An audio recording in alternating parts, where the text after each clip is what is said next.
രാജ്യത്തിനായി സായുധ സേന ചെയ്യുന്ന എല്ലാവരോടും ഭാരതം നന്ദിയുള്ളവരെന്ന് പ്രധാനമന്ത്രി നരേന്ദ്രമോദി. പഞ്ചാബിലെ ആദംപൂർ വ്യോമസേന താവളത്തിൽ നടത്തിയ അപ്രതീക്ഷിത സന്ദർശനത്തിന്റെ ചിത്രം സമൂഹമാധ്യമങ്ങൾ വഴി പ്രധാനമന്ത്രി പങ്കുവച്ചു. കഴിഞ്ഞ ദിവസങ്ങളിൽ പാകിസ്ഥാനെതിരെ നടത്തിയ പോരാട്ടം വ്യോമസേന ഉദ്യോഗസ്ഥർ പ്രധാനമന്ത്രിയോട് വിശദീകരിച്ചു.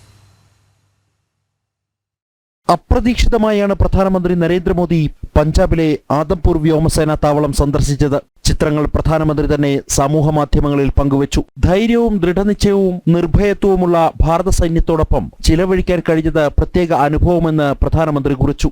രാജ്യത്തിനായി സായുധ സേന ചെയ്യുന്ന എല്ലാത്തിനും ഭാരതം നന്ദിയുള്ളവരെന്നും അദ്ദേഹം കൂട്ടിച്ചേർത്തു.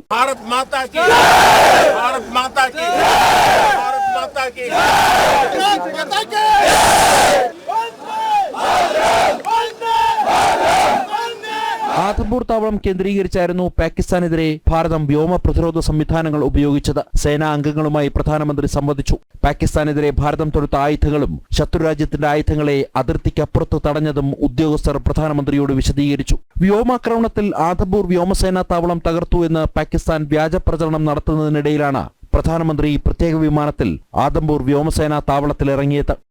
ജനം, ഡൽഹി.